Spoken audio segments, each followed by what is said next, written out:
Assalamualaikum warahmatullahi wabarakatuh. Kembali lagi bersama kami di podcast Misteri Alam Gaib. Saya sedang bersama Ki Jaya Dilaga dan ditemanin oleh Ki Mau. Baiklah para pemirsa, kali ini di episode sekarang ini kita akan membicarakan masalah penemuan Ki Jaya Dilaga untuk situs Ibu Subang Larang atau Ibu Ratu Pajajaran. Boleh ceritakan Ki, awalnya gimana Ki? Assalamualaikum warahmatullahi wabarakatuh. Awal cerita perjalanan saya menemukan situs Ratu Pajajaran diawali dari Kerawang, Pulau Batak. Nah, saya pergi ke daerah Kerawang, Pulau Batak, ke makam Sekuro, ya, Sekuro. Setelah saya dari makam itu satu malam, saya ada perintah untuk pergi ke daerah Bogor, ke daerah Batu Tulis. Saya di sana 3 malam. Ada petunjuk lagi, perjalanan saya pergi ke daerah Subang melalui wilayah Subang. Nah, sesampai ceritanya di dalam perjalanan ya banyak hal yang istilahnya di luar logika lah gitu ya. Ada sesuatu yang menghalangi dalam perjalanan saya gitu. Singkatnya cerita, saya udah sampai ke daerah Sumedang, saya ada petunjuk lagi, lalu balik lagi ke arah Subang. Nah, balik lagi ke arah Subang itu ke daerah yang namanya Gunung Cikadu, Kampung Cileuit. Nah, di sana ada bukit namanya Bukit Subang. Bukit Subang itu orang katanya sebelum ada Kabupaten Subang, itu bukit itu udah ada namanya Kampung Subang. Ya, saya semakin yakin bahwa dari hal segi nama juga nama daerah itu Gunung Cikadu, Cileuit, Kampung Subang. Nah, semakin yakin saya mencari terus istilahnya saya naik ke daerah bukit lah, seperti bukit bukan gunung. Jadi bukit namanya Bukit Cikadu. Dan bukit atau misalkan Kampung Subang itu adanya di Subang ya? Di Subang, Kabupaten Subang. Terus ya, saya naik ke atas, istilahnya ritual di sana. Ternyata di atas bukit itu datar, banyak pohon, dikelilingi pohon-pohon bambu lah. Pohon bambu. Pohon-pohon bambu. Di tengah-tengahnya itu nggak ada pepohonan, cuman ada batu-batu lah begitu. Banyak daun bambu yang berjatuhan lah. Nah, saya duduk di batu yang ada besar lah di sana. Duduk saya di sana. Saya kan pergi dari rumah itu bawa kantong lah seperti ransel. Itu saya bawa mahkotanya. Mahkotanya dibawa. Mahkota itu dibawa sama? Iya, dibawa. Itu semuanya atau? Cuman mahkota aja yang dibawa begitu. Ya, setelah saya di sana istilahnya istirahat lah. Istirahat, saya minum karena pengen haus, saya minum lah. Nah, si mahkota itu dibuka. Dari kantung itu ditaruh di atas batu. Ada batu besar di sana. Saya duduk sambil minum. Hati saya terlanjut bahwa pengen bersihin daun-daun bambu itu yang besar banyak lah, berserakan itu. Nah, saya nebang bambu itu, bambu yang kecil dibikin seperti sapu begitu. Nah, setelah itu saya sapukan itunya daun bambunya, dibersihin. Sudah sampai ujung, saya kembali lagi karena udah bersih. Ternyata ada seperti batu yang muncul, yang awalnya untuk lagi membersihkan itu nggak ada batu, nggak ada apa-apa lah, nggak ada rata. Batunya besar atau kecil? Ya sebesar gimana ya, ya sebesar beginilah muncul begitu, kayak nisan gitu. nisan makam gitulah, cuman batunya hitam gitu. setelah selesai saya balik lagi, ternyata kok ada batu begitu muncul. Nah, saya semakin curiga, istilahnya saya berdoa lah. Beliau minta petunjuk sama Allah, apakah ini yang sebenarnya karena ada keanehan, kok tadi nggak ada batu sekarang muncul ya. Nah, saya ritual di sana, ternyata memang ada ke dalam batin saya itu dengan yakinnya berdoa sama Allah, minta petunjuk sama Allah, apa ini sebenarnya gitu, karena ada keanehan gitu. Yang tadinya tidak ada batu, Iya. tiba-tiba ada batu ya. Muncul Ya. batu. Alhamdulillah, ternyata Allah memperlihatkan gitu ya, bahwa di sana ada seorang sosok perempuan, istilahnya pakai mahkota. Mahkotanya itu bentuknya sama yang dibawa sama mahkota saya gitu. Itu Ki, tempatnya di mana tuh, di gunung apa tuh? Itu di daerah Cikadu. Cikadu ya. Ya, Cikadu, Ciluit, Kampung Subang, di daerah Subang lah, kecamatannya Cijambe. Nah itu setelah melihat kemunculan itu, kok aneh. Ya. Keanehannya itu mahkota yang di bawah saya itu bentuknya sama, logonya juga sama. Dengan yang tiba-tiba Iya, yang dipakai sosok seorang ibu lah begitu. Nah, apakah ini yang dicari sama saya apa bukan? Begitu. Ya saya langsung terus berdoa, tidak intinya berdoa, tetap tidak berubah. Tapi Ki, itu si perempuan ada bicara atau diam aja gitu? Diam, cuma dia tersenyum gitu. Senyum. bahkan menghampiri Aki gitu. Dia tangannya mengusap-ngusap rambut Aki gitu ya. Nah, oke, sambil duduk gitu. Nah setelah itu saya 3 hari 3 malam.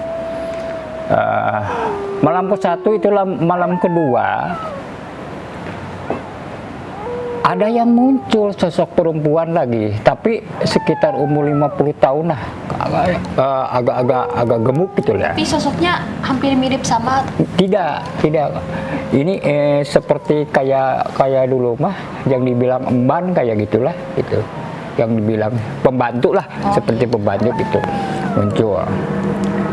Yang ketiga ada kuda putih. Muncul kuda mengelilingi Aki. Dia berputar-putar si kuda putih itu. Lalu saya tanya, kamu siapa? Ternyata dia mengakui suka dipakai sama ibu lah. Ibu suka naik kuda itulah. Kan nunggangin kuda itu. Nunggangin kuda itu. Itu Ki, kudanya itu kan pasti punya nama Ki. Ya, Kan punya. ya memang Aki pengen tahu kan. Aki pengen tahu kamu siapa namanya. Dia bilang namanya Berantas. Berantas. Dia cerita. Si Berantas kuda itu cerita sama saya bahwa dulu dalam perjalanan sama ibu itu pernah dipotong. Karena pengikutnya kelaparan, lapar lah gitu. Dipotong maksudnya apa ya? Disembelih. Oh, sembelih. Buat dimakan sama pengikut yang mengantar si ibunya. Pernah dia bilang, tapi karena keagungan Allah itu mungkin dia hidup lagi lah gitu. Nah setelah diketemukan, baru tiga hari 3 malam baru Aki turun gunung. Aku turun gunung, istilahnya pengen ngopi lah, karena ada warung di sana. Aku bilang sama toko yang di warung itu, si ibu-ibu itu, aku mau tanya, yang sesepuh kampung ini siapa, di mana rumahnya? Nah, ternyata yang punya warung itu anaknya. Anaknya? Itu katanya kalau di sesepuh diki namanya Pak Uba, kebetulan orang tua saya. Nah dia kasih unjuk rumahnya. Aki setelah selesai di warung itu, Aki lalu menghabari Pak Uba ke rumahnya datang. Alhamdulillah ketemu sama Pak Uba. Ya, Aki ceritakan, mohon maaf, Aki tidak pamitan dulu, udah naik ke bukit itu. Karena memang tidak tahu sih awalnya. Aki harus bilang sama siapa, maksudnya izin sama siapa gitu. Setelah ngobrol, ternyata yang namanya Pak Ubay itu cerita sama Aki.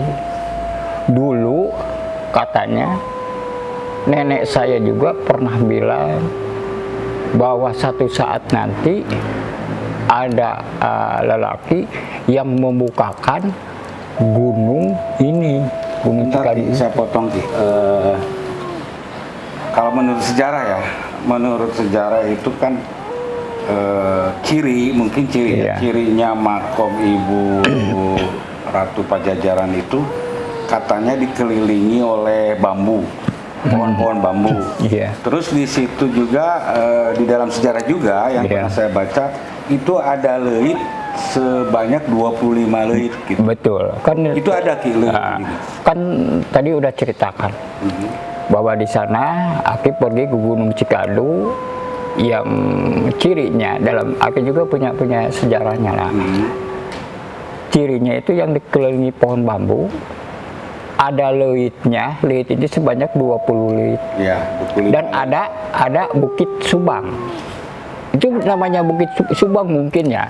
Dulunya itu perkampungan, namanya Perkampungan Subang. Yang terletak di daerah mana itu? Sama, itu berdekatan.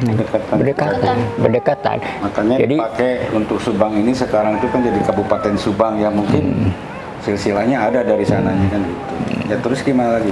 ya setelah ketemu sama Bapak menceritakan itu tentang kabar dari neneknya, ya istilahnya ada nyambungnya lah gitu. Lalu saya si Pak Ubay itu saya ajak ke Cirebon, dia mendapatkan SK untuk menjadi Cirebon ke siapa Ki? ke Kanoman. Oh, ke Kanoman. Menemuin siapa Ki di sana? Menemuin Elang Heri atau Kang Haji lah gitu. Iya.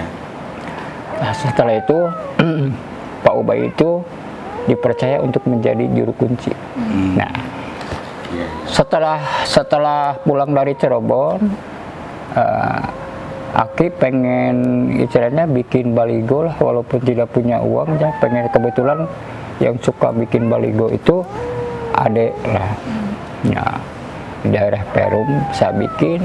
Waktu membuat baligo itu, di sana ada orang dinas. Nah, dia itu bertanya apakah ini benar. Dinas apa Ki kalau boleh Dari tahu? Dinas Kebudayaan lah gitu. Oh, Dinas Kebudayaan Kabupaten Subang ya? Iya. Apakah ini benar Ki, katanya. Memang benar, kata saya. Baru beberapa minggu Aki ketemukan gitu. Tadi ya justru cerita. Kan yang ke-1, kedua udah diketemukan, yang ini yang ketiga. Saya juga punya orang tua. Ceritanya begitu, yang benar itu katanya, kata dia ya, yang benar itu adalah penemuan yang ketiga. Cirinya ada leit, ada 25 leit. Yang namanya leit kan istilahnya lumbung padi. Iya. Begitu. Jadi yang dia yakini sama dia itu karena ada leitnya, memang ada leit, ada daerah leit gitu.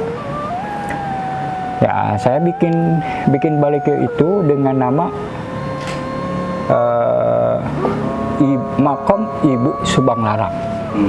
Nah, lalu saya singkat cerita, saya pergi ke Cikadu untuk pasang baligo itu sama rekan, sama Pak Ubay juga. Setelah selesai, saya pergi jarak beberapa meter, itu roboh. Kenapa bisa roboh Ki? Justru itu Aki juga belum mengerti. Nggak ada angin, nggak ada apa, itu roboh. Setiap dibikin roboh. Itu udah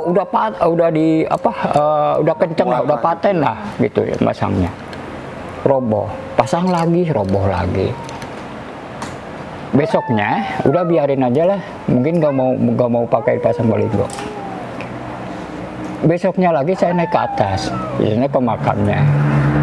Tawasul lah di sana. Ternyata dia bilang itu nggak mau disebutkan Ratu Ibu Subang Larang. Kenapa? Karena namanya sudah dipakai. Subangnya itu. Iya, udah jangan pakai nama itu. Kalau boleh mah Ratu Pajajaran aja. Nah, kan saya mengulang untuk bikin itu baligo. Bikinlah itu, pasang sampai sekarang masih kokoh. Setelah diganti itu. Maaf Ki, tolong ceritakan sama Aki di situs Ibu Ratu Pajajaran itu ada apa aja Ki di sana Ki? Yang Aki temukan itu kan gitu. Yang Aki temukan sih kalau dengan Makom atau apa? Sepertinya makom. Jadi dia itu menghilang atau moksa di sana. Gitu. Setelah meninggalkan kerajaannya. Begitu. Nah, dia juga bawa apa pengawal, ada pengawalnya. Ini apa namanya tuh? Aki kan bisa melihat apa namanya itu hal-hal yang tidak kelihatan, yang kasat mata lah gitu. Iya.